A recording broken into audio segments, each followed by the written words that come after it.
નમસ્કાર દર્શક મિત્રો, આપ જોઈ રહ્યા છો દિવ્ય સર્જન news network.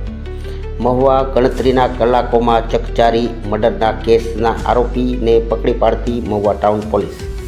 Bhavnagar range IGP Shri Gautam Parmar સાહેબ તથા ભાવનગર જિલ્લાના પોલીસ અધિક્ષક શ્રી નિતેશ પાંડે સાહેબ તથા મહુવા ઇન્ચાર્જ નાયબ પોલીસ અધિક્ષક આરવી ડામોર સાહેબના સૂચના મુજબ માર્ગદર્શન મુજબ Mahuva town police station part A part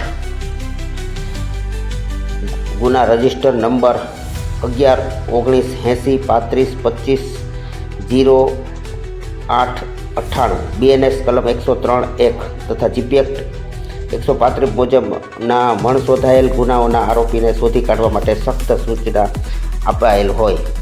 જનવીએ Mahuva town police સ્ટેશનમાં મરણ જનાર ઉવેશભાઈ સલીમભાઈ કાળવાતર, ઉંમર વર્ષ 17, મહુવાવાળા ન હોય ને આરોપી દ્વારા માથાના ભાગે ગંભીર ઈજા કરી મરણ જનારની લાશને દોરી વડે બાંધી દઈને અવાવરું કૂવામાં નાખી દીધેલ હોય. જે ઘટના મહુવા શહેરમાં ચકચાર મચનાર ઘટના બનેલ. જે બનાવ સંદર્ભે મહુવા ટાઉન પોલીસ સ્ટેશન દ્વારા ગણતરીની કલાકોમાં બનાવવાળી જગ્યાની આસપાસ સીસીટીવી કેમેરા ચકાસીને આરોપી ઈસમ હસનભાઈ સબ્બીરભાઈ સલાટ, ઉંમર વર્ષ 30, રહેવાસી નૂર સોસાયટી મહુવાવાળાને રાઉન્ડ અપ કરીને યુક્તિ પ્રયુક્તિથી પૂછપરછ કરી બનાવવાળી જગ્યાએ આવેલ અવાવરું કૂવામાંથી મરણ જનારની લાશને શોધી કાઢી.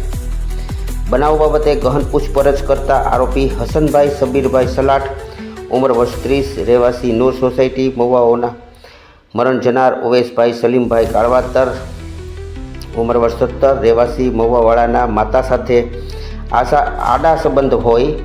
જે વાતની ખબર મરજનારને થઈ જતાં આરોપી હસન સલાટે મરણ જનારને બોલાવી અવાવરું કૂવા પાસે લઈ જઈને માથાના ભાગે પથ્થર વડે મરણતોર ઈજા પહોંચાડીને આરોપીને દોરી વડે બાંધીને કૂવામાં લાશ ફેંકી દઈને આ કૃત્યને અંજામ આપેલાનું તપાસ દરમિયાન ખુલવા પામેલ હતું.